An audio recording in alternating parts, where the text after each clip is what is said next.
Hello दोस्तों, आपका स्वागत है मेरे यूट्यूब चैनल आरजे ज्ञान क्लासेस में। तो ये है साउदर्न रेलवे के अंतर्गत चेन्नई डिवीज़न में जो एग्ज़ाम हुआ था 31 मई 2024 को, उसी क्वेश्चन से हमने टेस्ट लिया 9/6/2024 यानी कि 9 जून 2024 को टेस्ट लिया है। और टेस्ट में इसमें जो क्वेश्चन रखे गए थे उस क्वेश्चन में कोई भी इस्टेब्लिशमेंट के क्वेश्चन नहीं थे, तो हमने अपनी तरफ से क्वेश्चन को ऐड किया है। हमारा टेस्ट जब होता है तो क्वेश्चन को मॉडिफाइड किया जाता है और आप इस वीडियो के माध्यम से आप देखेंगे बहुत ही अच्छे अच्छे क्वेश्चनों का कलेक्ट करके रखा गया है ताकि आपके एग्ज़ाम के लिए बहुत ही बेनिफिशियल हो। और एवरी टेस्ट इसी तरह से लिया जाता है। यही कारण है कि जो भी यहाँ से जुड़ते हैं उनका रिज़ल्ट आता है और ऐसा रिज़ल्ट आता है कि first rank, second rank, third rank सब आते हैं। ठीक है, कुछ लोगों का रिज़ल्ट हुआ है और बहुत ही खुशी की बात है। मैंने इसकी सूचना आपको दिया था ताकि आपके अंदर एनर्जी आए रिज़ल्ट को देख के। फिर से आपको बता रहा हूँ वीडियो के माध्यम से जो रिज़ल्ट आए हैं, बहुत ही खुशी की बात है। एक तो रिज़ल्ट है ये हावड़ा डिवीज़न में है, जिसकी सूचना हमने पहले भी आपको दी थी। ये चंदन कुमार है, इनका यहाँ जो रोल नंबर दिया गया था 553, ये उनका रिज़ल्ट है और इन्होंने मैसेज किया था तो मैंने भी रिप्लाई दिया, बहुत बहुत बधाई हो। तो इस तरह से ये पहला रिज़ल्ट है। और दूसरा रिज़ल्ट जो है AWM का है और दूसरा जो रिज़ल्ट है AWM के रूप में इनको यहाँ से रोल नंबर 674 दिया गया था। इनका नाम है जरार अली और इन्होंने मॉडर्न रेल कोच फैक्ट्री में AWM की जो परीक्षा आयोजित की गई थी उसको पास कर लिया है। और इनका बहुत ही अच्छा यहाँ रहा था, परफॉर्मेंस भी बहुत अच्छा रहा था टेस्ट में। तो जो भी जुड़ते हैं सफल होते हैं, यही आपको बताने का कोशिश किया गया था।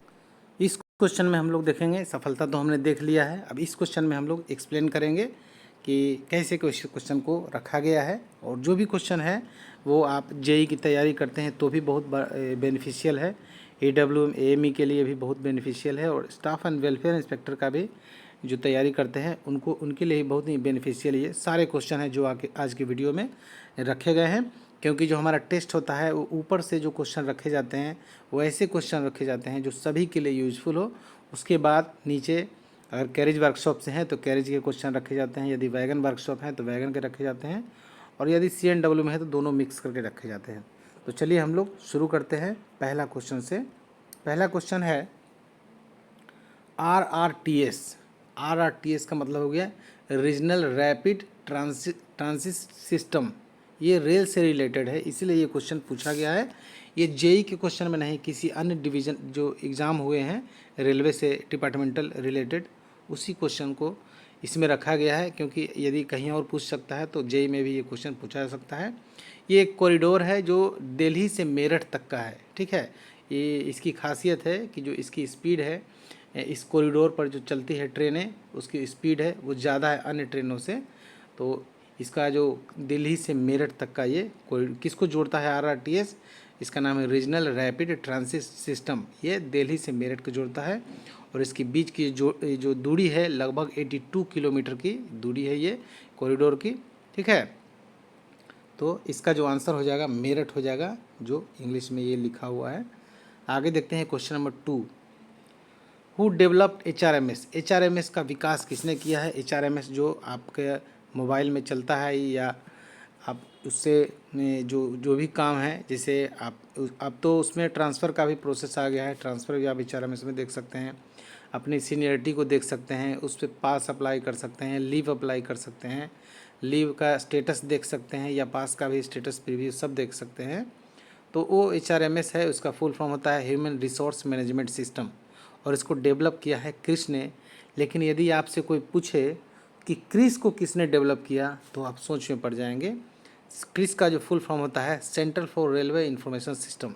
इस क्वेश्चन का आंसर तो बी हो गया, लेकिन क्रिस का डेवलपमेंट पूछेगा तो आपको सोच में पड़ जाएंगे। जो क्रिस है, पहले क्रिस जो था COFOIS था, COFOIS।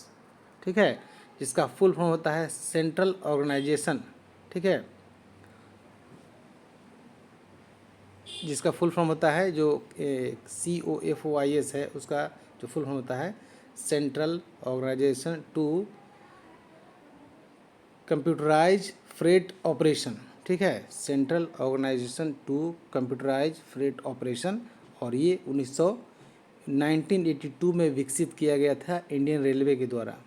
उसके बाद इसको कन्वर्ट करके क्रिस बनाया गया 1986 में, जिसका कि फुल फॉर्म होता है centre for railway information system, centre for railway information system. और ये जो है डेवलप किया गया 1986 में। किसके द्वारा डेवलप किया गया? तो हमारा रेलवे के द्वारा इसको डेवलप किया गया। इसका जो हेडक्वार्टर है क्रिस का, वो न्यू दिल्ली में है। ये भी आपसे पूछा जा सकता है कि जो क्रिस है उसका हेडक्वार्टर कहाँ है, तो न्यू दिल्ली में है। और उसमें जो हेड होते हैं उसको मैनेजिंग डायरेक्टर कहा जाता है। क्रिस जो ऑर्गेनाइजेशन है, क्रिस, उसका जो हेड है उसके जो उनको कहा जाता है मैनेजिंग डायरेक्टर। और वर्तमान में GVL सत्या इसके मैनेजिंग डायरेक्टर हैं। अभी जब वीडियो बन रहा है तो ये है, हो सकता है बाद में चेंज भी हो जाए, तो इसलिए पहले ये बोल दिया गया है GVL सत्या अभी के वर्तमान इसके मैनेजिंग डायरेक्टर हैं, जो कि M.Tech मद्रास से M.Tech का कोर्स करने के बाद रेलवे में अन्य कई पदों पर DRM जैसे कई पदों पर भी काम कर चुके हैं। तो आपने सीखा क्या कि क्रिस को डेवलप इंडियन रेलवे ने किया है। ठीक है, आगे देखते हैं क्वेश्चन नंबर 3।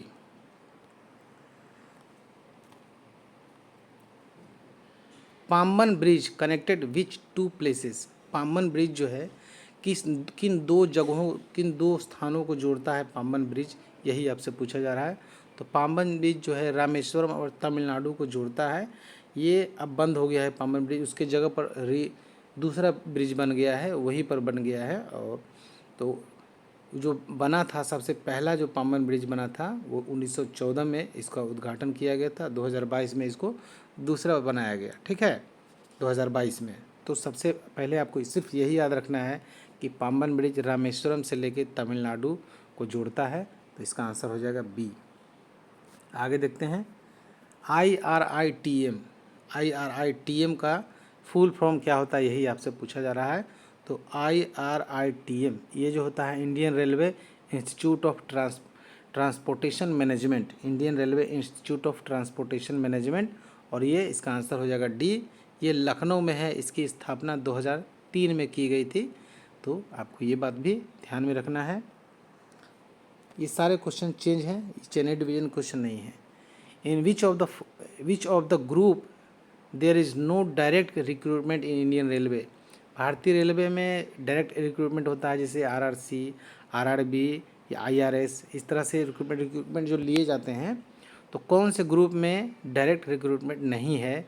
तो B ग्रुप में कोई डायरेक्ट रिक्रूटमेंट नहीं है। आपने कभी नहीं सुना होगा कि AWM की वैकेंसी निकली है, WM की वैकेंसी निकली है, ऐसा नहीं सुना होगा।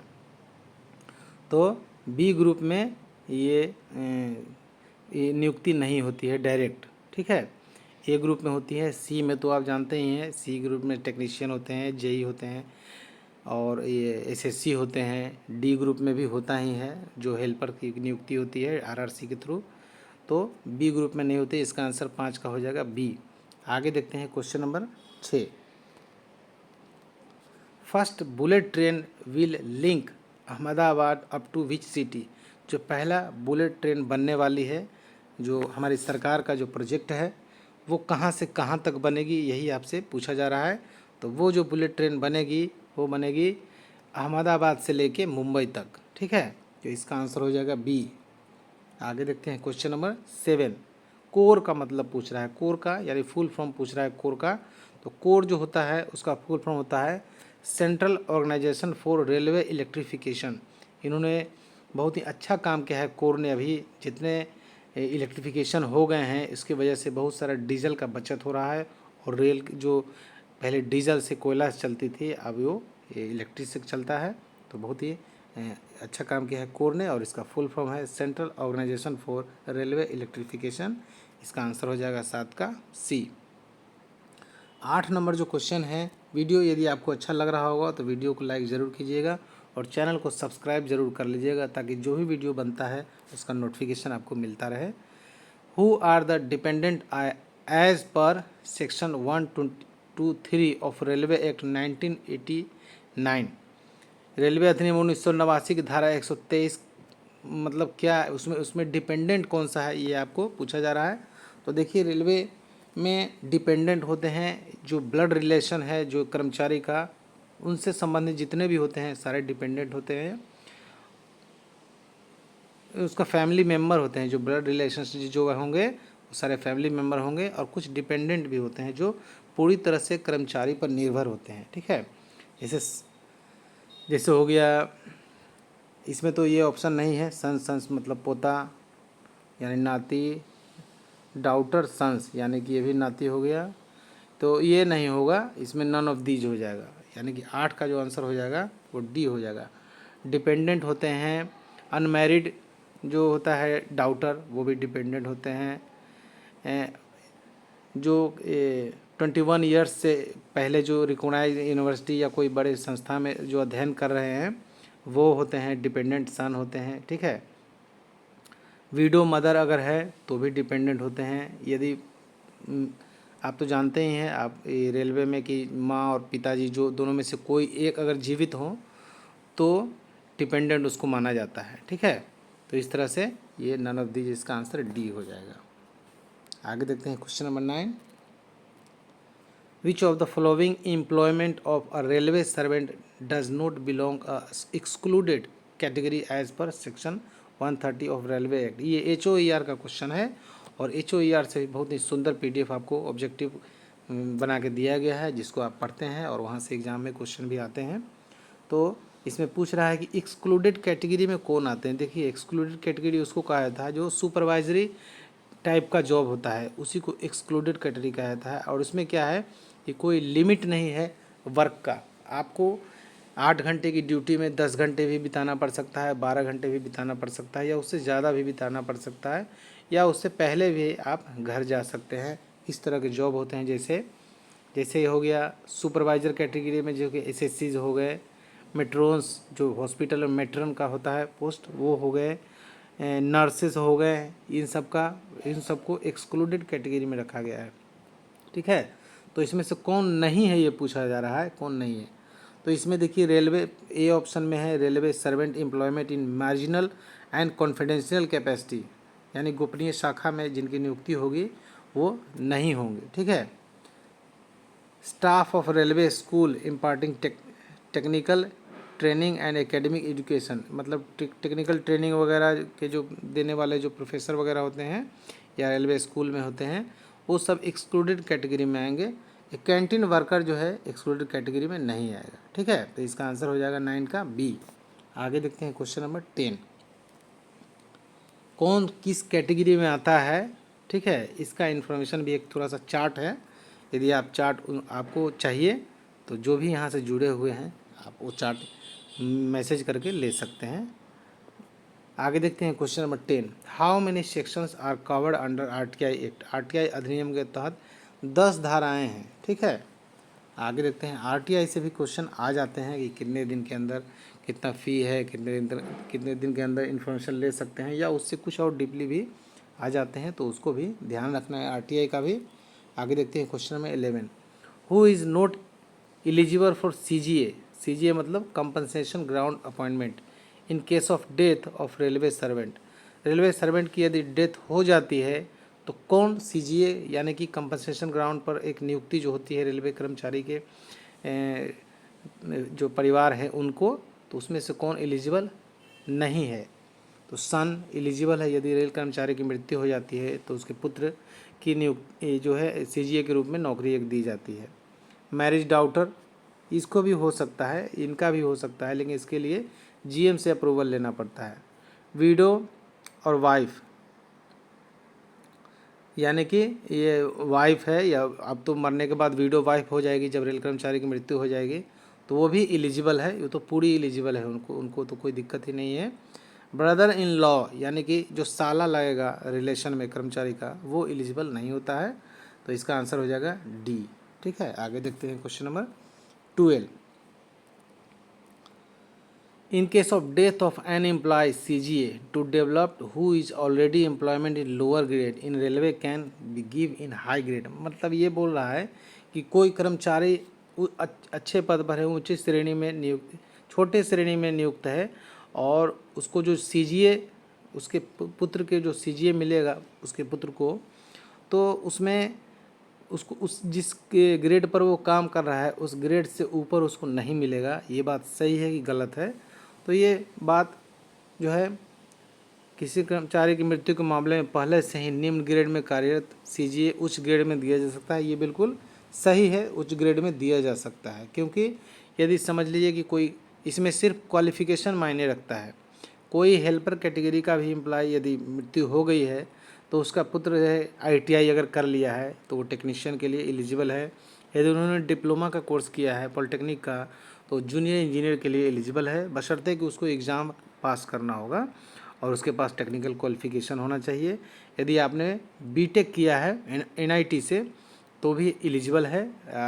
एसएससी लेवल 7 पोस्ट के लिए लेवल 7 पोस्ट तक सीजीए दिया जाता है, कंपनसेशन ग्राउंड अपॉइंटमेंट लेवल 7 तक, जो कि अप्रूवल जीएम के द्वारा होता है। तो वो लेवल 7 तक का पोस्ट ले सकता है, बशर्ते कि क्वालिफिकेशन होना चाहिए। तो इसका आंसर ए करेक्ट हो जाएगा। आगे देखते हैं question number 13। In case of death of railway servant CGA can be given in education qualification permit in. मतलब बोल रहा है कि मृत्यु के मामले में शैक्षणिक योग्यता अनुमति है। तो ये बिल्कुल सही बात है, शैक्षणिक योग्यता की अनुमति है।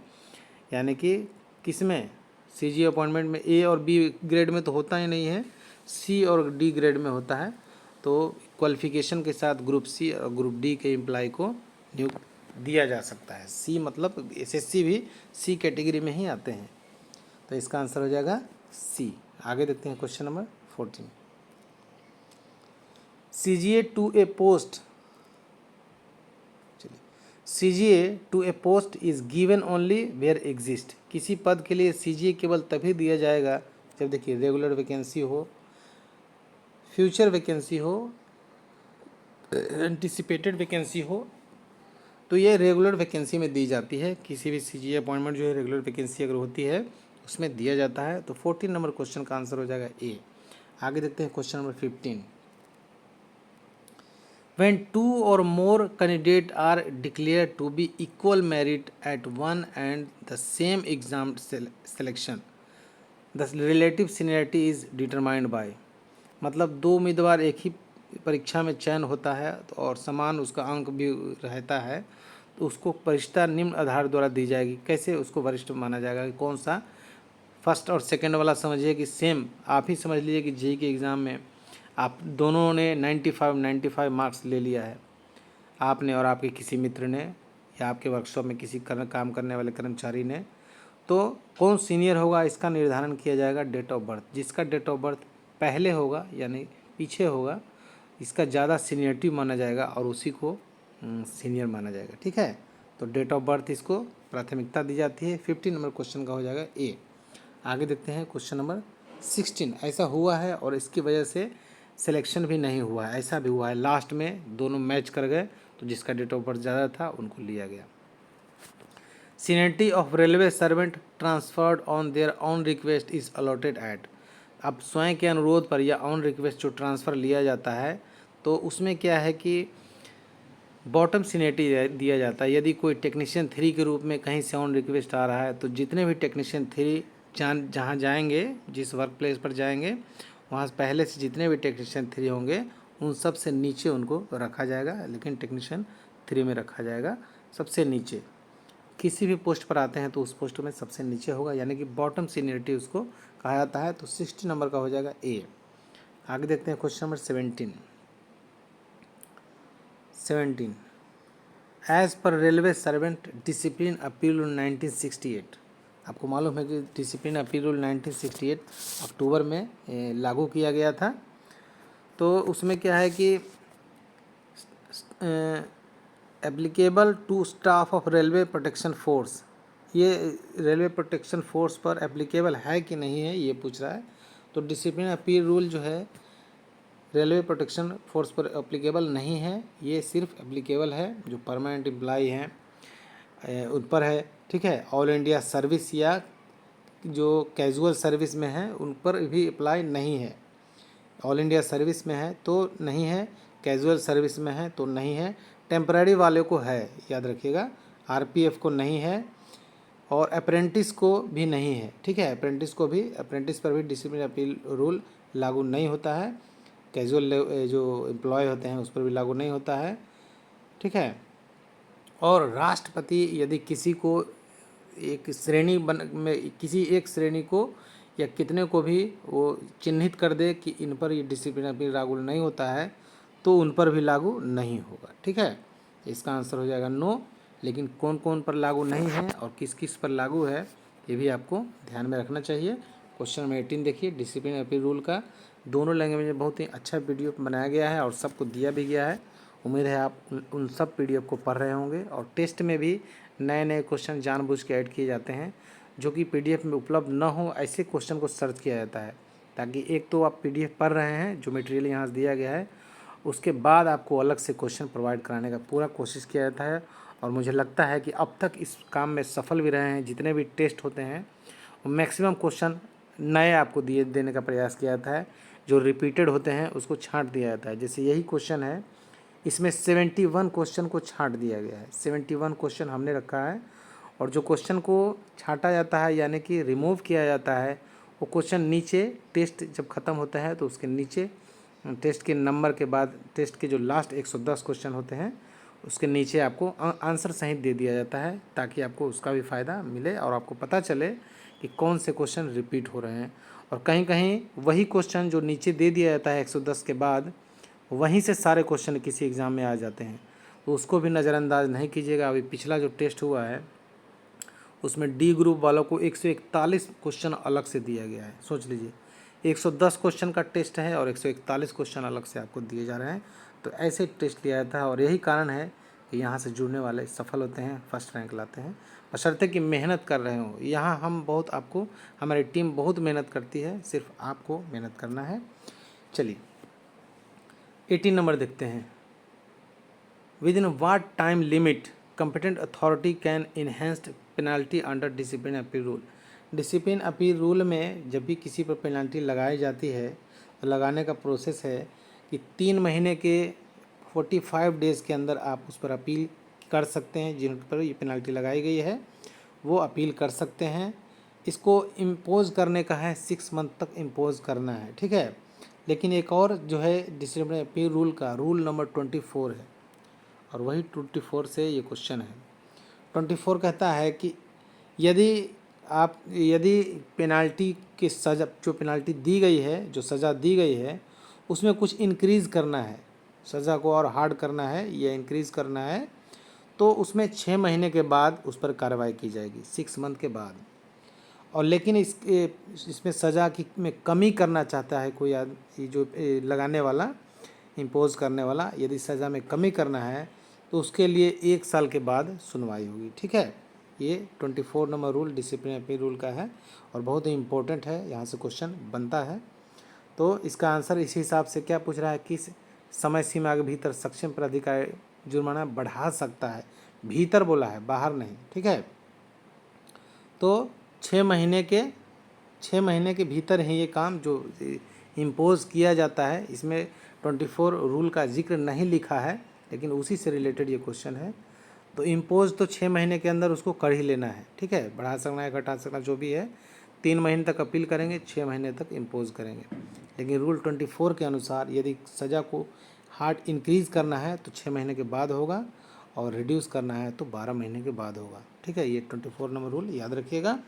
और नॉर्मल ये क्वेश्चन है जिसमें लिखा गया है, मतलब अपील 3 महीने के अंदर होता है और इम्पोज 6 महीने के भीतर होता है, ठीक है। तो 6 महीने तक उसको बढ़ा सकते हैं। क्वेश्चन नंबर 18 का हो जाएगा सी। आगे देखते हैं question number 19। For how much amount can be railway servant accept gift on occasion such a wedding, anniversary, ETC who is holding a group A post.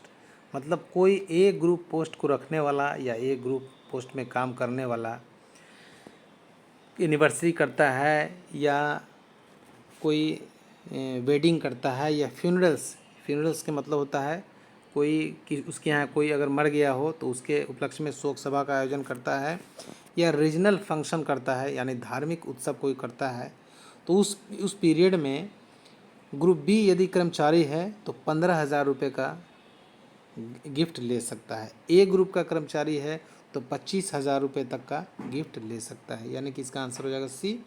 लेकिन ग्रुप बी वाले भी याद रखेंगे, ग्रुप बी 15,000 रुपये का एक्सेप्ट किया जा सकता है। सी ग्रुप में है तो 7,500 यानी 7,500 गिफ्ट ले सकते हैं सी ग्रुप में, ठीक है। इससे ज़्यादा का गिफ्ट नहीं ले सकते हैं।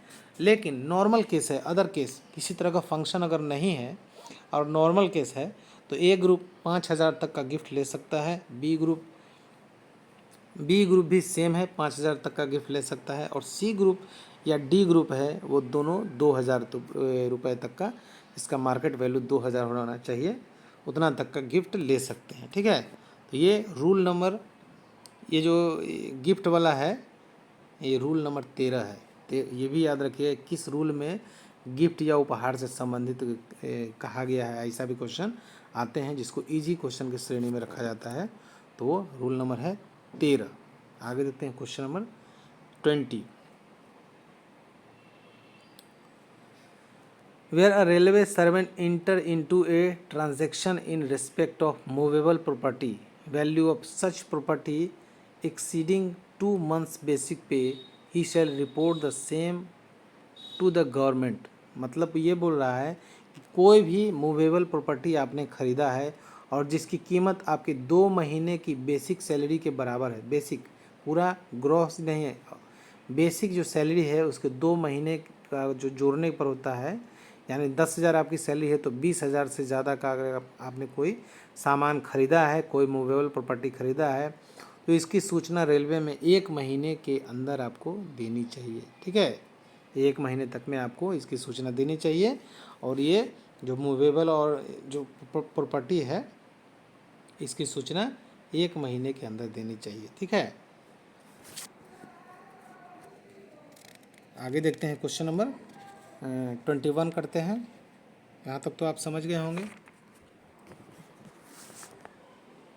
चलिए 20, ये जो है ये रूल नंबर 18 के अंतर्गत आता है, ये भी आप याद रखिएगा। चलते हैं 21 में। 21 according to which rules of railway service conduct rule, railway servant, according to which rule of railway service conduct rule, a railway servant is prohibited from bringing political influence, मतलब जो राजनीतिक प्रभाव इसको कहा जा सकता है, on any superior authority to further his treats in respect of his service matter। मतलब ये है कि आप जिस भी वर्क प्लेस में, वर्कशॉप में या कहीं भी अगर कार्यरत हैं तो कोई रेल कर्मचारी किसी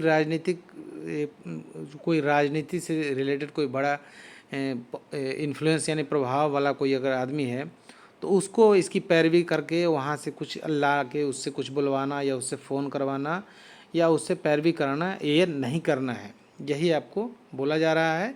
तो इसका आंसर हो जाएगा, इसको बोला जाता है गैर आधिकारिक या अन्य प्रभावों का प्रचार प्रसार करना, ठीक है। गैर आधिकारिक या अन्य प्रभावों का प्रचार प्रसार करना ये नहीं करना है ये। और ये जो है रूल नंबर 20 में है, ये भी आपको याद रखना है। कौन सा रूल नंबर है? रूल नंबर 20 में है। आगे देखते हैं question number 22। Who is the competent authority to make rules on RS discipline, rail service discipline and appeal rule. Rail service discipline appeal rule में नियम बनाने की शक्ति जो है प्रेसिडेंट के पास है, राष्ट्रपति के पास है। तो 22 नंबर क्वेश्चन का हो जाएगा आंसर ए। आगे देखते हैं क्वेश्चन नंबर 23। उम्मीद है मज़ा आ रहा होगा, लेकिन लाइक भी कर दीजिएगा। ये जो मटेरियल है इसको कंप्यूटर से बनवाने में बहुत टाइम वेस्ट होता है और बहुत मनी भी वेस्ट होता है। तो थोड़ा अगर आपको अच्छा लग रहा होगा तो लाइक ज़रूर करें, और आप पहली बार अगर वीडियो देख रहे होंगे तो वीडियो को सब्सक्राइब ज़रूर कर लीजिएगा चैनल को, ताकि जो भी वीडियो बनता है उसका नोटिफिकेशन आपको मिलता रहे। 23 नंबर क्वेश्चन देखते हैं। How many cases can retired railway employees deals as a defence council at a time. जो रिटायर्ड रेलवे एम्प्लॉय है वो 7 मामलों में रक्षा सलाहकार यानी डिफेंस काउंसिल के रूप में काम कर सकता है। 23 नंबर क्वेश्चन का आंसर हो जाएगा सी। 23 का हो जाएगा 7 मामलों में, ठीक है। 23 का सी। आगे देखते हैं, चलिए आगे देखते हैं।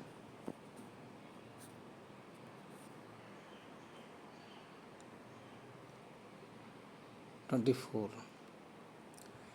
वाट for a railway servant under suspension is eligible, निलंबित रेल कर्मचारी किसके लिए पात्र हैं? जो निलंबन हो जाएगा, सस्पेंशन हो जाएगा, तो क्या क्या एलिजिबिलिटी उसकी रहेगी वही पूछा जा रहा है, क्या क्या रहेगी वही पूछा जा रहा है। तो ये जो है लीव हेडक्वार्टर विदाउट परमिशन, जो हेडक्वार्टर जहाँ जिस हेडक्वार्टर के अंतर्गत आप काम कर रहे हैं उसको नहीं छोड़ना है बिना परमिशन के, ठीक है, ये तो ये एलिजिबिलिटी नहीं है। पास फॉर पीएनएम, पीएनएम के लिए पास नहीं है, मिलेगा पास तो ऐसे भी बंद होता है पास पीटीओ। और act as defence helper, defence helper के रूप में अपने बचाव पक्ष के रूप में आप काम कर सकते हैं। तो 24 का हो जाएगा सी, करेक्ट आंसर हो जाएगा। आगे देखते हैं question number 25। Can a railway employee under suspension be called to appear in selection for promotion, जो निलंबित कर्मचारी होगा उसको जो प्रमोशन का जो सिलेक्शन है उसमें उसको बुलाया जाएगा कि नहीं बुलाया जाएगा, यही पूछा जा रहा है। तो कोई भी सस्पेंडेड अगर कर्मचारी है तो प्रमोशन के लिए उसको बुलाया जाएगा, यस होगा। लेकिन जब तक जो उसका केस है वो जब तक चल रहा है तब तक बंद लिफाफे में उसका जो है ना रखा जाएगा, प्रमोशन का जो लेटर है। जैसे ही क्लियर होगा तब उसको प्रमोशन दिया जाएगा। तो 25 का हो जाएगा ए, 25 का क्या होगा ए। आगे देखते हैं question number 26। What is the total number of standard form used under discipline appeal rule 1968? Discipline appeal rule जो है 1968 में 1 से लेके 12 तक स्टैंडर्ड फॉर्म है, 1 से लेके 12 तक, जिसमें 9 नंबर को डिलीट कर दिया गया है। तो कितने हो गए, एक घट गए, तो 11 हो गए टोटल, यानी कि इसका आंसर हो जाएगा ए। आगे देखते हैं question number 26। Railway servant shall be deemed to have been placed under suspension, जो कि स्टैंडर्ड फॉर्म 2 होता है डीम्ड वाला, ठीक है। If he has been put in police custody for a period 48 hours, ठीक है, या उससे अधिक समय तक ये पुलिस कस्टडी में कोई कर्मचारी रह चुका है तो उस समय से उसको डीम्ड माना जाएगा, ठीक है। 48 उस पहले जहाँ जब गया था उस समय से उसको सस्पेंडेड माना जाएगा। तो 28 का हो जाएगा बी, 28 का क्या होगा बी हो जाएगा। आगे देखते हैं क्वेश्चन नंबर 28 तो हो गया। 29। How many restricted holiday the workshop can avail, जो हॉलीडे जो दिए जाते हैं 15 आपको दिए जाते हैं वर्कशॉप में, ठीक है, CL8 दिए जाते हैं। कुछ रेस्ट्रिक्टेड हॉलीडे भी होते हैं जो कि हेडक्वार्टर ऑफिस हो गया या डिविजनल ऑफिस हो गया या अन्य अदर ऑफिस हैं उसमें दिए जाते हैं। 2 अलग से उनको रेस्ट्रिक्टेड हॉलीडे का एक लिस्ट होता है, उसमें से कोई भी 2 लीव वो ले सकते हैं, ठीक है। तो ये नहीं है दिया है इसीलिए क्योंकि ये पूछ रहा है वर्कशॉप में कार्यशाला में पूछ रहा है, ठीक है। तो इसका आंसर हो जाएगा डी। आगे देखते हैं question number 30। Maximum number of LAP that can be accumulated by railway employee is dash days, LAP जो है कितना जमा कर सकते हैं वही पूछा जा रहा है। तो 300 डेज सभी जानते हैं, ये बहुत ही कॉमन सा क्वेश्चन है। कुछ कॉमन क्वेश्चन भी रखा जाता है ताकि आपका थोड़ा मार्क्स बढ़ जाए और आपका मनोबल नहीं टूटे, ठीक है। हर हाल में रिजल्ट दिलाने का प्रयास किया जाता है यहाँ से। तो 30 का हो जाएगा डी। आगे देखते हैं question number 31। LAP shall be credit for a railway employee at the rate days per month, per month के हिसाब से कितना LAP मिलता है। तो एक साल में मिलता है टोटल LAP 30 में 12 से डिवाइड करेंगे तो 2.5 होगा, यानी कि इसका आंसर हो गया ए। आगे देखते हैं क्वेश्चन नंबर 32। 32 क्या है, the railway service conduct rule 1966 is applicable to, जो रेलवे सर्विस कंडक्ट रूल है वो सभी पर लागू है, क्योंकि आपने देखा था कि गिफ्ट के मामले में A और B C D सभी शामिल हो गए, ठीक है। तो ये सभी पर शामिल है, all gazetted and non gazetted staff. इसका आंसर हो जाएगा डी, ठीक है।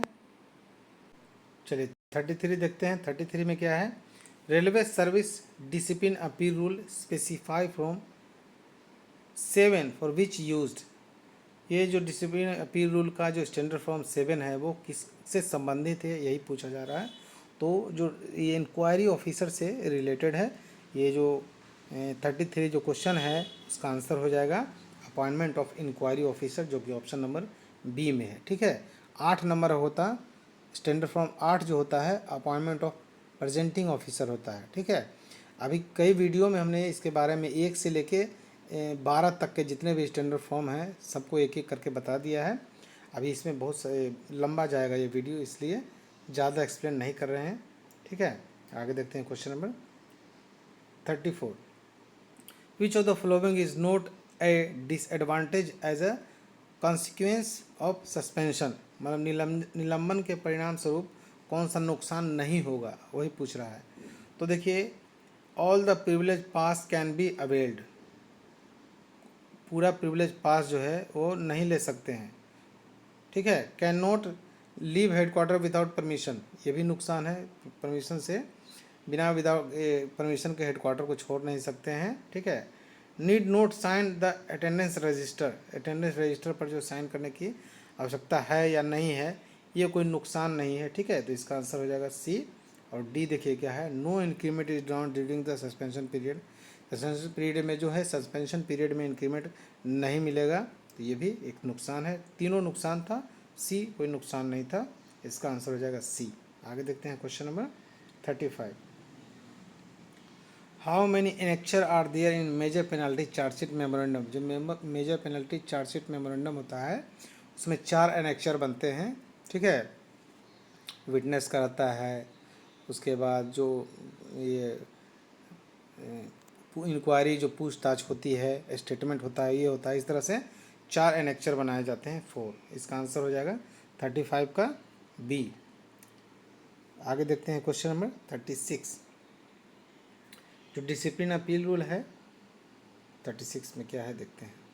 Maternity leave can be granted to female railway employ during the entire career in case of miscarriage is dash days, जो एबोशन ये थी, जो मिसकैरेज जो हो जाता है, गर्भपात जिसको कहा जाता है, उस दौरान यदि फीमेल रेल एम्प्लॉय है तो उसको 45 डेज़ का ये पूरे पीरियड में जो होता है उनका सर्विस पीरियड, उसमें 45 डेज़ का एक लीव उनको दिया जाता है।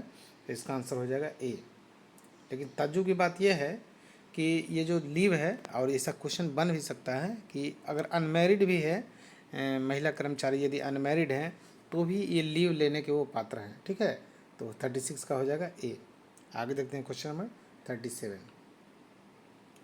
अपर limit of extraordinary leave that can be granted in one spell, extraordinary जो लीव जो होता है ईओएल, और ईओएल सिर्फ ईओएल या ईओएल के साथ मिक्स करके और भी कई लीव मिक्स करके बनते हैं, वो कुल मिला के 5 साल तक आप से ज़्यादा आप नहीं ले सकते हैं। ठीक है, तो एक्स्ट्रा ऑर्डिनरी का जो लास्ट स्पेल है वो 5 इयर्स का है, इससे ज़्यादा किसी भी प्रकार की छुट्टी इंडियन रेलवे में नहीं है, लास्ट 5 इयर्स। ठीक है, स्टडी लीव ये भी उसमें ऐड कर दिया जाए तो भी 5 इयर्स से ज़्यादा आप नहीं ले सकते हैं।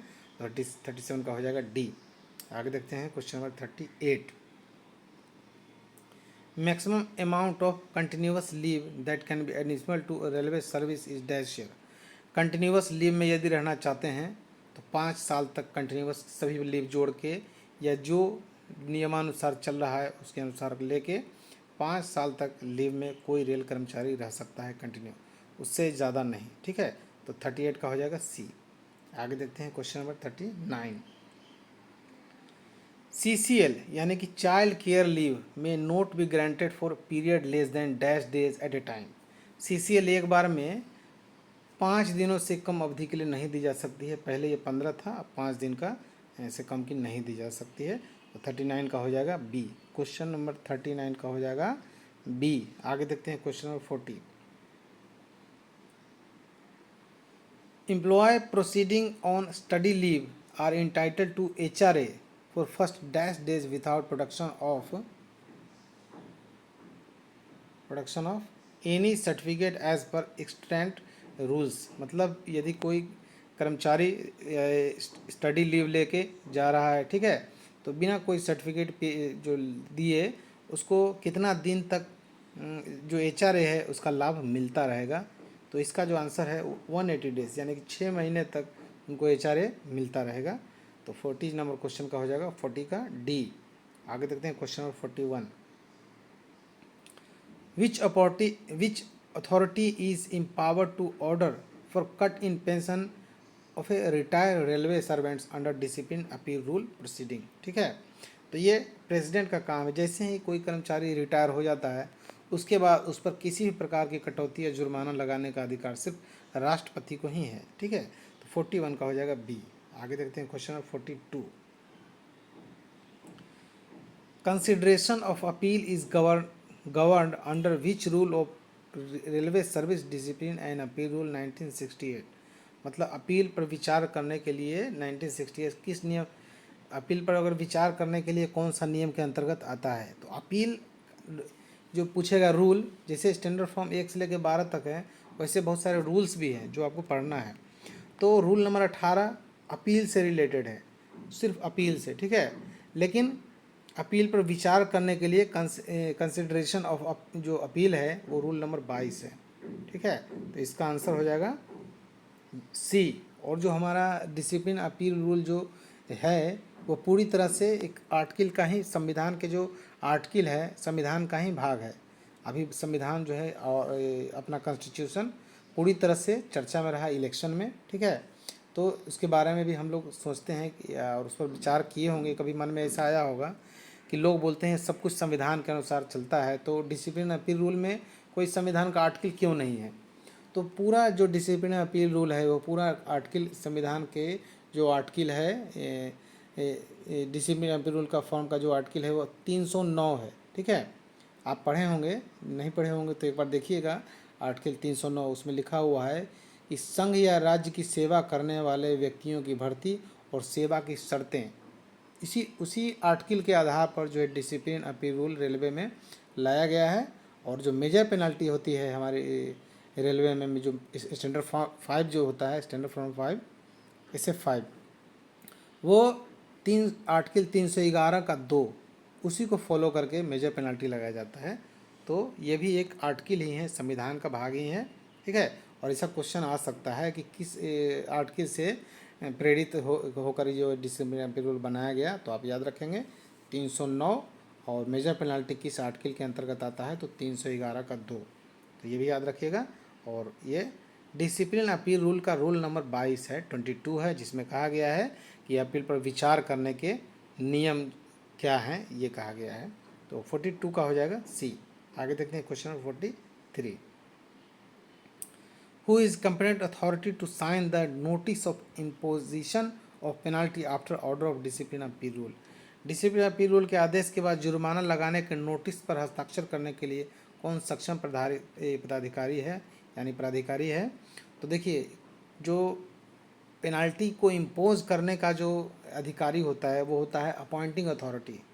लेकिन उस इम्पोज पेनाल्टी पर साइन जो होता है, नोटिस पर जो साइन होगा वो होगा डिसिप्लिनरी अथॉरिटी के द्वारा होगा, डिसिप्लिनरी अथॉरिटी के द्वारा होगा। ठीक है, दोनों याद रखिएगा। इम्पोज करेगा अपॉइंटिंग अथॉरिटी, जो नियुक्ति अधिकारी होता है वही करेगा, लेकिन जो नोटिस है उसका उस पर साइन करेगा डिसिप्लिनरी अथॉरिटी। ठीक है, तो 43 का हो जाएगा सी। चलिए आगे देखते हैं। वीडियो यदि पसंद आएगा तो वीडियो को लाइक भी कर लीजिएगा। और बहुत लोग हमसे जुड़ना भी चाहते होंगे, तो लास्ट जो वीडियो ख़त्म हो जाएगा तब हम आपको बताएंगे कैसे अब हमसे जुड़ सकते हैं और कैसे सफल हो सकते हैं एक डिपार्टमेंटल एग्ज़ाम में, बड़े से बड़े और छोटे से छोटे पोस्ट पर। 44 देखते हैं। Reduction of lower stage in time scale. Reduction of lower scale in time scale of pay by 1 stage for a period not exceeding 3 years without cumulative effect comes under. मतलब 3 साल के कोई भी पेनाल्टी यदि दिया जाएगा उसका प्रभाव यदि 3 साल तक है तब तक वो माइनर पेनाल्टी में आएगा। और जैसे ही 3 साल से ज़्यादा का उसका अगर प्रभाव होगा तो मेजर पेनल्टी में आएगा। तो क्या कर रहा है, नॉट एक्सीडिंग 3 years, यानी 3 साल से कम का है तो ये माइनर पेनल्टी में आएगा। ठीक है, 44 का हो जाएगा बी। आगे देखते हैं क्वेश्चन नंबर 45 देखते हैं। Who is the competent to impose the penalty of compulsory retirement, removal और डिसमिसल फ्रॉम सर्विस। कौन है जो उसको इम्पोज करेगा। तो हमने आपको बताया था अभी कि जो अपॉइंटिंग अथॉरिटी होता है वही इसको इम्पोज करेगा। 45 लगाएगा वही, तो 45 नंबर क्वेश्चन का आंसर हो जाएगा सी। आगे देखते हैं question number 46। Review of suspension cases is done after how much period. जो है रिव्यू ऑफ सस्पेंशन, जो आफ्टर हाउ मच पीरियड, कब रिव्यू ऑफ सस्पेंशन होगा, यही आपसे पूछा जा रहा है। तो 3 महीने तक तो रिव्यू का टाइम रहता है, जैसे ही 3 महीना बीत जाएगा तो सस्पेंशन पर रिव्यू का काम होगा, रिव्यू ऑफ सस्पेंशन, यानी आफ्टर 3 मंथ। 46 का हो जाएगा ए। आगे देखते हैं question number 47। Under which rule holding of inquiry under discipline appeal rule is not mandatory. इस 14 का रूल बहुत ही फेमस है। इसमें कहा गया है कि जांच करने की कोई आवश्यकता नहीं है, ठीक है। तो 47 का हो जाएगा सी। आगे देखते हैं question number 48। To whom discipline appeal rule 1968 will not apply. Discipline appeal rule ए नियम 1968 किस पर लागू नहीं होता है, यही आपसे पूछा जा रहा है, किस पर लागू नहीं होता है। तो अप्रेंटिस पर हमने बताया था कि लागू नहीं होता है, ठीक है। जो कैजुअल लेबर होते हैं उस पर लागू नहीं होता है। आरपीएफ जो होते हैं उस पर लागू नहीं होता है। ऑल इंडिया सर्विस के जो होते हैं अधिकारी उन पर भी लागू नहीं होता है। इसका आंसर हो जाएगा बी। अब लागू किस पर होते हैं, किसी इस तरह का क्वेश्चन जब आएगा कि इनमें से कौन नहीं, तो आपको 3 आंसर उसमें से ऑटोमेटिक मिल जाएंगे, और जो चतुर होते हैं विद्यार्थी वो उसी मौका का फ़ायदा उठाता है। अब इसमें क्या है, नहीं अप्रेंटिस पता चल गया तो ये क्या होगा, है, तो हम क्या करेंगे, परमानेंट एम्प्लॉय पर लागू होता है। टेम्पररी स्टेटस का एम्प्लॉय है तो उस पर लागू होता है। 2 क्वेश्चन हमको मिल गया आंसर के सहित, ठीक है। लेकिन कैजुअल पर नहीं होता, ये टेम्पररी पर होता है। आगे देखते हैं question number 49। Which of the following is not A penalty under discipline appeal rule. Discipline appeal rule के तहत निम्न में से कौन सा दंड नहीं है। तो सेंस्योर, निंदा जिसको कहता है, ये भी एक पेनाल्टी है। स्टॉपेज ऑफ पास प्रिलेस भी पेनाल्टी है। और रिकॉर्डेड वार्निंग जो है ये एडमिनिस्ट्रेटिव एक्शन है, ठीक है। और जब रिकॉर्डेड वार्निंग दिया जाता है तो उसमें एक्सप्लेन करके जवाब देना बहुत ही आवश्यक होता है। तो ये डिसिप्लिनरी एक्शन है। 49 का हो जाएगा बी। आगे देखते हैं question number 50। It is obligatory for the inquiry officer to inform defense counsel for each hearing। मतलब क्या जांच अधिकारी प्रत्येक सुनवाई जब होगा तो बचाव पक्ष का जो वकील होगा उसको सूचना करना अनिवार्य है कि नहीं है। तो बिल्कुल अनिवार्य है, क्योंकि जब तक बचाव पक्ष का वकील नहीं आएगा तो उसका बचाव करेगा कौन। और आर्टिकल में ये कहा गया है, ठीक है, 311(2), इसमें कहा गया है कि पेनाल्टी तभी लगाना चाहिए जब तक भरपूर जो है उसको बचाव करने का मौका उसको दिया जाए। तो इसका आंसर हो जाएगा यस, सूचना करना अनिवार्य है, ठीक है। आगे देखते हैं 50 का हो गया, 50 का हो गया ए। आगे देखते हैं 51, क्वेश्चन नंबर 52 देखते हैं। 50 हो गया, 51 देखते हैं। What kind of payment is payable in the case of removal और dismissal from a railway servant. Removal या डिसमिसल प्रकार का जो रेलवे सर्वेंट का जो ये पेनाल्टी जब लग रहा है, ठीक है, तो उस समय compassionate allowance can be considered. Compassionate allowance को भी ध्यान में रखना है, ठीक है। तो इसका आंसर हो जाएगा सी। आगे देखते हैं question number 52। Under which article of constitution a railway servant cannot be dismissal or removal from service without any inquiry of charge sheet against him। मतलब इस अनुच्छेद के तहत कहा गया है कि आरोपों की जांच किए बिना सेवा से शर्तों या को हटाया नहीं जा सकता है, ठीक है। ये अभी हमने आपको बताया कि 311, ये इसका आंसर है 311। आगे देखते हैं question number 53। A candidate can be considered for a appointment of CG यानी compassionate ground for the post of SSC यानी कि senior section engineer in level 7 if he is. जो सीजी अपॉइंटमेंट में लेवल 7 के पद पर कोई नियुक्ति किया जाता है उस पर विचार कब किया जाएगा, उसकी क्वालिफिकेशन को जांचा जाएगा। और वो बंदा जो है graduate from national institute of technology से ग्रेजुएट होना चाहिए, एनआईटी से बीटेक का डिग्री होना चाहिए, ठीक है। तो 53 का हो जाएगा डी। आगे देखते हैं क्वेश्चन नंबर 54।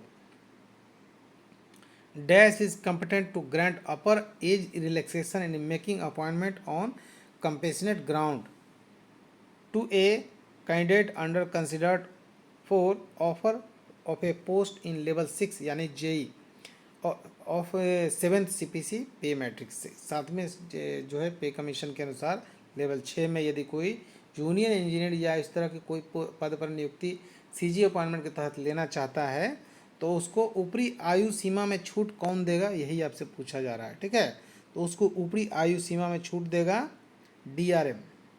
आगे देखते हैं क्वेश्चन नंबर, या DRM लेवल का अधिकारी। Question number 55, A widow wife who is under consideration for appointment of compassionate ground can be given a maximum number of chance to qualify in suitability test held a part of process to assess the candidature। मतलब एक विधवा है, ठीक है, और उसका जो CGA के तहत अपॉइंटमेंट विचाराधीन है, तो उसकी उम्मीदवारी को आंकलन करने के लिए एक परीक्षा आयोजित किया जाता है। ठीक है, उसमें उत्तीर्ण होने के लिए 2 चांस कंपलसरी है, 2 चांस दिया जाता है, लेकिन तीसरा चांस भी उसको चाहिए। दोनों चांस में उन्होंने फेल हो गया है, तो तीसरा चांस जो है अगर चाहिए तो तीसरा और चौथा चांस देने का अधिकार जो है GM के पास है, या PCAO principal chief administrative office, ठीक है, या GM को तीसरा और उसको चौथा चांस भी दिया जा सकता है। तो याद रखिएगा, वीडो के केस में चौथा चांस भी मिलता है, सिर्फ यही वीडो के केस में, अन्य किसी भी केस में चौथा चांस नहीं दिया जाता है। तो 55 का हो जाएगा C। आगे देखते हैं, यदि आप जो एग्ज़ाम है वो टेक्नीशियन के पद पर अगर लेना चाहते हैं या ऊपर के पद पर लेना चाहते हैं तो ऐसे केस में 4 चांसेस मिलेंगे उसको, वीडो के एम्प्लॉय को। आगे देखते हैं क्वेश्चन नंबर 55 का हो गया C। 56 देखते हैं, who is competent to grant third chance to widow who is under consideration for appointment of compassionate ground for appearing in suitability test held as a part of process। Same वही question है, तीसरा chance देने का जो power है वो किसको है, तो वो GM को है। ठीक है, आगे देखते हैं क्वेश्चन नंबर 57, गति शक्ति विश्वविद्यालय इज लोकेटेड एट। जो गति शक्ति विश्वविद्यालय है वो वडोदरा में है। ठीक है, गति शक्ति विश्वविद्यालय ये रेल से रिलेटेड है, इसलिए ये क्वेश्चन एग्जाम में पूछा गया है। गति शक्ति विश्वविद्यालय ये वडोदरा में है, और इसमें जो है इसका जो पहला जो ये 2022 में इसको स्थापित किया गया था, और पहला जो इसका कुलाधिपति जो नियुक्त किए गए हैं वो अभी वर्तमान के जो रेलवे मिनिस्टर हैं, कैबिनेट मिनिस्टर हैं, श्री अश्विनी वैष्णव। ठीक है, उनको ही पहला कुलाधिपति इसको नियुक्त किया गया। इस गति शक्ति विश्वविद्यालय का 2022 में ये बना है, वडोदरा में है, और इसमें रेलवे में जो रिसर्च है, अनुसंधान है, स्ट्रक्चर है, डेवलपमेंट है, इसके बारे में ये पूरा इसका जो कोर्स है, और उसको विश्वविद्यालय का दर्जा भी दिया गया है। तो इसका आंसर हो जाएगा 57 का C। आगे देखते हैं question number 58, from which year UMID was implemented in Indian railway. भारतीय रेलवे में उम्मीद को कब लाया गया, वो 2019 में लाया गया। ठीक है, तो 58 का हो जाएगा C। उम्मीद कार्ड हर किसी के पास अभी उपलब्ध भी होगा, नहीं होगा तो उसको ऑनलाइन अप्लाई भी कर सकते हैं। 59 देखिए, which category of pass PTO facility is admissible to grade A and grade B railway employ. Grade B और या ग्रेड A जो भी रेलवे एम्प्लॉय होते हैं उनको फर्स्ट क्लास A का पास मिलता है, यानी कि इसका आंसर हो जाएगा B। पास हो या PTO हो उसी आधार पर मिलता है। 59 का हो जाएगा B। 60 नंबर क्वेश्चन हम लोग देखेंगे, अपार of employees in level 1 was introduced from year. Railway level 1 के कर्मचारियों के लिए अपार कब शुरू किया गया, APR। ठीक है, तो वो 2018-19 में शुरू किया गया था। 60 का हो जाएगा A।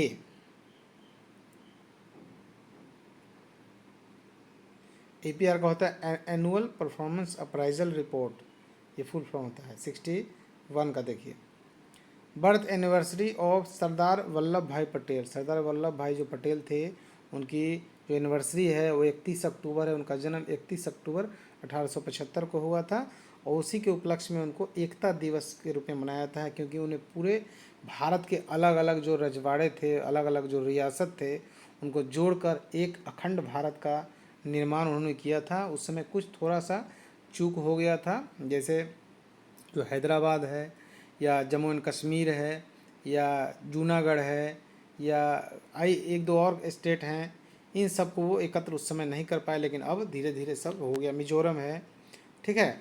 तो 61 का हो जाएगा बी। आगे देखें question number 62। Anti terrorism day is celebrated. Anti terrorism day कब मनाया जाता है? तो ये 21 मई को मनाया जाता है, ठीक है। ये 31 लिखा गया, यहाँ कर 2 कर लीजिएगा। 21 मई को मनाया जाता है, तो ए इसका आंसर हो जाएगा 21 मई। आगे देखते हैं क्वेश्चन नंबर 63।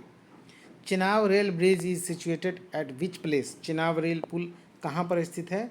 तो ये भी रेल से संबंधित है, इसीलिए इसको लाया गया। ये जम्मू एंड कश्मीर के रियासी ज़िले में है, ठीक है। तो इसका आंसर हो जाएगा रियासी, यानी कि ए हो जाएगा 63 का ए। 64 देखिए, कुछ मैथ्स के क्वेश्चन आ गए हैं, इसको भी हम लोग डील कर ही लेते हैं।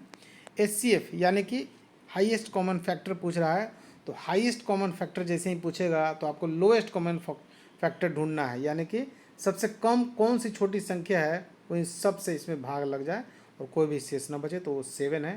तो इसका आंसर हो जाएगा 7। उसके बाद देखते हैं 65। 25 डेसीमीटर बराबर, तो इसका एक फार्मूला होता है milli centi decimetre deca hecto kilometre. यदि आप बचपन में आप किताब पढ़े होंगे तो आपको ज़रूर होगा कि 10 मिलीमीटर बराबर होता है 1 सेंटीमीटर। 10 मिलीमीटर बराबर होता है 1 डेसीमीटर। 10 डेसीमीटर बराबर होता है 1 सेंटीमीटर। 10 मिलीमीटर बराबर 1 सेंटीमीटर होता है, मिली सेंटी डेसीमीटर। और 10 सेंटीमीटर का 1 डेसीमीटर होता है, और 10 डेसीमीटर का 1 मीटर होता है, और मिली सेंटी डेसीमीटर डेका 10। तो इसी तरह से इसको अगर कैलकुलेट करेंगे तो इसका जो आंसर हो जाएगा 65 का, वो हो जाएगा 25,000 डेसीमीटर, ठीक है। 25 डेकामीटर बराबर 25,000 डेसीमीटर हो जाएगा। Milli centi decimetre deca hecto kilometre. चलिए आगे देखते हैं। ये डेका इससे बड़ा यूनिट है, ये डेका जो है डेसी से ज़्यादा बड़ा यूनिट है, इसलिए इसका आंसर 25,000 है। आगे देखते हैं क्वेश्चन नंबर 1 फुट। आप जानते हैं 1 फुट बराबर कितना होता है, लेकिन एमए में पूछ रहा है, तो एमए में इसको अगर कन्वर्ट करेंगे तो 304.8 हो जाएगा। तो 66 का हो जाएगा ए। 66 का क्या होगा? ए होगा। 67 देखिए 0.5 HP यानी कि 1 हॉर्स पावर और 746 वाट होता है, तो 0.5 HP यानी कि आधा हॉर्स पावर पूछ रहा है। तो 746 में 2 से भाग देंगे 373 आएगा, यही आंसर हो जाएगा। 67 का हो जाएगा सी। 67 का क्या होगा? बी में है ना, बी हो जाएगा बी। 67 बी में है, तो 373 हो जाएगा। आगे देखते हैं question number 68। Metric ton, 1000 kilo बराबर 1 मीट्रिक टन होता है, तो मीट्रिक टन बराबर कितना होता है? 1000 किलोग्राम, यानी कि 68 का सी हो जाएगा। उसके बाद ये थोड़ा सा कैलकुलेशन करने वाला है। 3:13 और अनुपात पर अनुपात है 15, क्या होगा? तो 3 का 15 से क्या संबंध है? 3 में 5 से गुना करते हैं तो 15 आता है, उसी तरह 13 में 5 से गुना करेंगे तो 65 आएगा, और सी इसका करेक्ट आंसर हो जाएगा, यानी कि 69 का हो जाएगा सी। 70 नंबर क्वेश्चन हम लोग देखते हैं। 1 हेक्टेयर बराबर कितना स्क्वायर मीटर होता है? 1 हेक्टेयर बराबर होता है 10,000 स्क्वायर मीटर, ठीक है। 70 का हो जाएगा सी। 70 नंबर क्वेश्चन का हो जाएगा सी। आगे देखते हैं क्वेश्चन नंबर 71। 10.20 ऑफ 925, ये 925 का 10.25% 20% कितना है? तो बहुत ही आसान है निकालना, निकालेंगे तो डी आ जाएगा। 71 का हो जाएगा डी। किसी भी चीज़ का परसेंटेज निकालने में बहुत ही आसान है। अब देखिए, बहुत लोग आशा और उम्मीद के साथ होंगे कि लास्ट में सर कुछ बोलेंगे। देखिए, सबसे पहले हमसे जुड़ने के लिए हमारा जो व्हाट्सअप नंबर है 8121390916, ये व्हाट्सअप नंबर है हमारा, इसको नोट कर लीजिए। 8121390916। इस पर क्या है, आप मैसेज करना है कि यदि आप जुड़ना चाहते हैं तो, लेकिन पहले समझ लेना है कि हम जुड़ना चाहेंगे तो क्यों जुड़ना चाहेंगे, क्या फ़ायदा है। तो फ़ायदा क्या है, जैसे ही आप जुड़ेंगे तो आपको कुछ फ़ी लिए जाएंगे, बहुत ही कम फ़ी रखा गया है। उसमें क्या है कि टोटल मटेरियल आपको, आप जिस भी एग्ज़ाम की तैयारी करना चाहते हैं, या तो आप जेई का, AWM का, AME का, वेलफेयर इंस्पेक्टर का, APO का भी तैयारी करना चाहते हैं तो उसके लिए आपको 3000 पे करना है। उन सारे टॉपिक का जो भी एग्ज़ाम में पूछे जाते हैं आपके डिपार्टमेंटल एग्ज़ाम में, जहाँ जहाँ से क्वेश्चन आ सकते हैं, उन सारे क्वेश्चनों का जो अलग अलग PDF दोनों लैंग्वेज में, हिंदी और इंग्लिश दोनों लैंग्वेज में दिया जाएगा। इसके लिए 3000 लिया जाएगा। उसी 3000 में आपको 10 सेट प्रीवियस पेपर भी दिया जाएगा। आप जिस एग्ज़ाम की तैयारी कर रहे हैं उसी का 10 सेट प्रीवियस पेपर दिया जाएगा। और बिल्कुल आप वैगन वर्कशॉप में हैं तो 10 सेट जो पेपर दिया जाएगा सिर्फ वैगन का ही दिया जाएगा। कैरेज वर्कशॉप में है तो 10 सेट जो दिया जाएगा सिर्फ कैरेज का ही दिया जाएगा।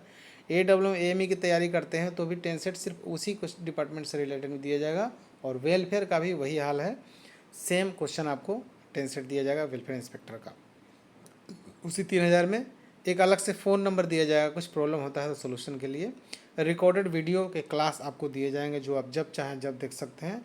किसी को देना नहीं है, उसका लिंक किसी को भेजना नहीं है, कोई मटेरियल किसी को भेजना नहीं है, क्योंकि सफलता का सबसे बड़ा कारण ये भी है मटेरियल शेयर नहीं करना। यदि आप मित्रों को, क्योंकि कंपटीशन जो है आपके उन्हीं मित्रों से हैं जहां आप डेली बैठते हैं, डेली बात करते हैं, तो ये क्या है, एक लड़ाई है, एक कंपटीशन है, एक गेम है।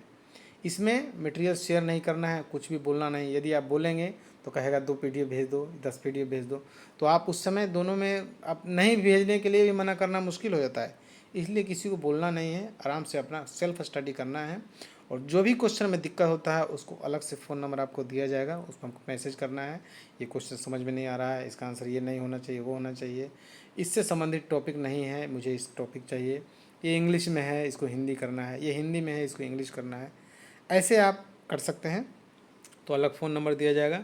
उसके बाद एवरी संडे एक टेस्ट सीरीज़ भी यहाँ ऑर्गेनाइज़ की जाती है, टेस्ट सीरीज़ जो कि सबसे बड़ा है, उसी टेस्ट सीरीज़ का ये क्वेश्चन है।